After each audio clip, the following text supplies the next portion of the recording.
Good morning. Welcome to Undisputed. I'm Jenny Taft with Skip Bayless and Shannon Sharp. How are you guys doing today? I'm doing great. Watched the battle last night between Babyface and Teddy Riley, even though the equipment kept going in and out. That was unbelievable. And today, Skip Bayless, you and I about to battle, and you're going down. You know, it's funny to me. Every day here on Undisputed is feeling like the last dance for Shannon Sharp. I don't know why. You know what? It's funny that how you could only remember the good, but never remember the bad. But that's okay. That's okay. It's your last dance, so I'm going to let you have that.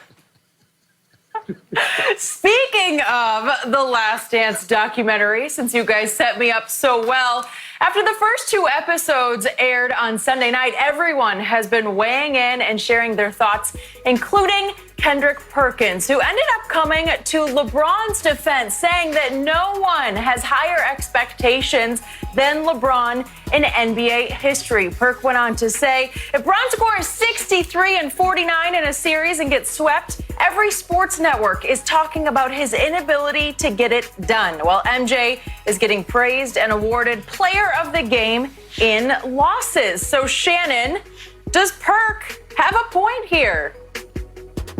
1,000,000,000,000%. And we know Perk very well. He is a guy that's very honest. He speaks his mind. And I commend him for that. But I've been saying that for years. I've never seen a guy in the history of sports get more praise and adulation for losing than one Michael Jeffrey Jordan. Now, the very same people that praised Michael Jordan when he dropped 63 and they lost condemned Devin Booker for scoring 70 and having a sign that read 70. These same people, one on our very network who happens to work with me, condemned LeBron James for 51-8-8 in the Warriors game, game one, said he couldn't get it done. It was right there for the taking. But people forget, Jenny, but like I said, I just happened to be, I was graduating. That happened in April of 86. I graduated in June of 86. So I was 17, about to turn 18. People don't remember in that 63-point game, Michael Jordan missed a shot with 2 seconds left, Jenny. Did you know that? And he had a turnover. Skip Bayless hates turnovers because he keeps harping on the ones that LeBron James had in game 6. He had some turnovers. I mean, they were just god-awful. Hold on. You mean to tell me in a loss, Michael Jordan had a turnover and he missed a game-winning shot? How's that clutch? But let me tell you what, I just hope as time passes, time is as great to LeBron James as it has been to Michael Jordan. And you know why I say that, guys? Because hopefully nobody will ever remember the misses, only the makes, like we do Michael Jordan.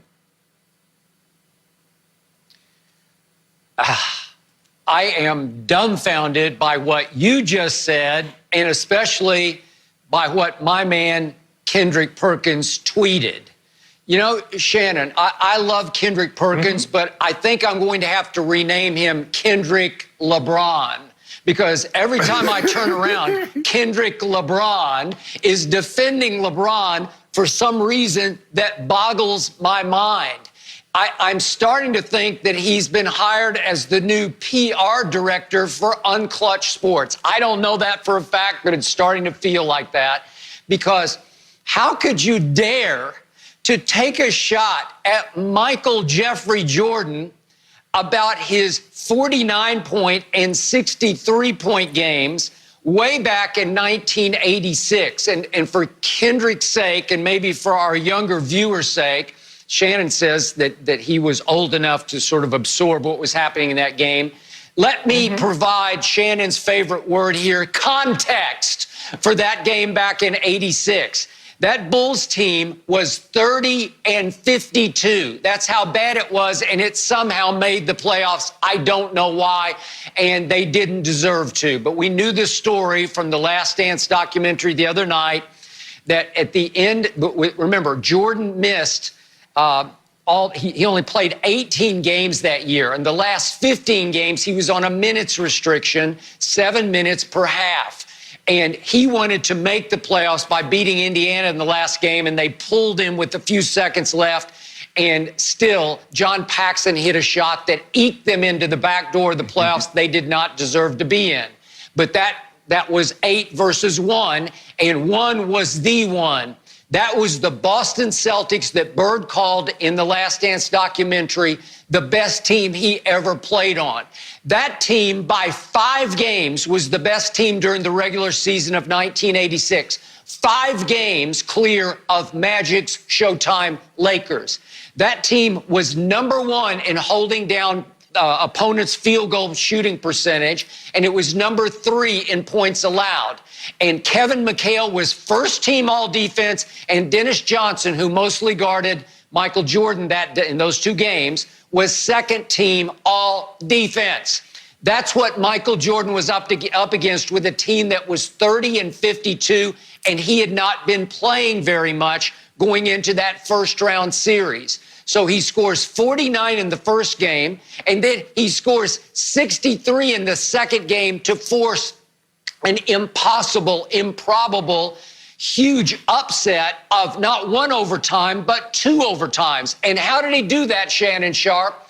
At the end of regulation, he got fouled with no time left on the clock shooting a jump shot. It was actually from 3, but in those days, they had just moved the free throw line, the 3-point line back. So it was only a 2-shot foul, and he had to go by himself. It would have been LeBron's worst nightmare, and stand at the free throw line alone with nobody in the lane and make 2 free throws just to send it to overtime, and he swished both of them. So don't give me unclutch. I'll give you 63. It took 2 overtimes, but after the game, Larry Bird uttered the immortal quote, "It felt like it was God disguised as Michael Jordan." When have we ever heard anybody say that felt like it was God disguised as LeBron James? I've never heard that before. I'm sorry. And my problem with LeBron James is, Shannon, we go back and forth nearly every day. It feels like the media today gives LeBron James more passes than he throws when he doesn't want to take the last shot. He's constantly passing the ball because it's the right play. And the media is constantly giving him a pass for that. And now Kendrick LeBron is saying that Jordan got too many passes for not winning that. They had no chance. That Celtics team was on a roll that was going to result in the championship. That was the best team in basketball. They went and won the finals over the Houston Rockets in 6 games. How can you dare to try to demean or degrade what Michael Jordan did? Yeah, they got swept, but to even get game 2 to overtime was impossibly great. Whoa, talk about Skip. Whoa, what kind of animal is a yabbit? I've never seen that before, and I've seen a lot of different animals, been to 4 continents, and I haven't seen that yet. But you see, you heap praise. You keep saying, who can get a team score 63 against the big 3 Celtics? You said all of that. But at the end result, what was the end result? You and everybody else, when LeBron James averaged 36, 13, and 9, how can you give a guy a finals MVP in a losing effort? The very people that's heaping praise on Michael Jordan for catching an L. Skip, how's it taking a shot at somebody if I'm speaking the truth? You do realize Michael Jordan in the last minute of that double overtime, in the second overtime, he had a turnover. That's not taking a shot. That's fact. You love facts. Hold up. How is this taking a shot if he missed a shot that would have won him the game? You kill LeBron. You keep talking about the big 3 Celtics. They went on and won the title. What about the Spurs? What was their record? They had the best record in the NBA. You remember in 2007 when he got swept? Okay, what about the Warriors? Did the Warriors not have the best record? He beat a team that won 73 games. You keep talking about the Celtics, and they were great in the 80s. Comparable to the Celtics in the 80s were the 2014, 2017, 2018 Warriors. But nobody wants to talk about KD. If KD is a great player when it comes to like he beat LeBron. He's great. But in the Pantheons, nobody wants to say how great KD is. He's great. He's historically great. So is Steph Curry. But everybody poo-poos them until they beat LeBron. Then when they beat LeBron over there, LeBron choked. LeBron, he's not clutch. If LeBron scores 51, the most points in the finals lost, 8 points, 8 rebounds, oh, he's unclutch. Michael Jordan would have won that. No, he didn't. Michael Jordan got swept every time he didn't have a guy named Scottie Pippen. Name the series in which Michael Jordan didn't get swept, in which he had Scottie. And I'll just wait. You take as much time as you need. I need you to tell me the series in which he didn't get swept, in which he didn't have Scottie.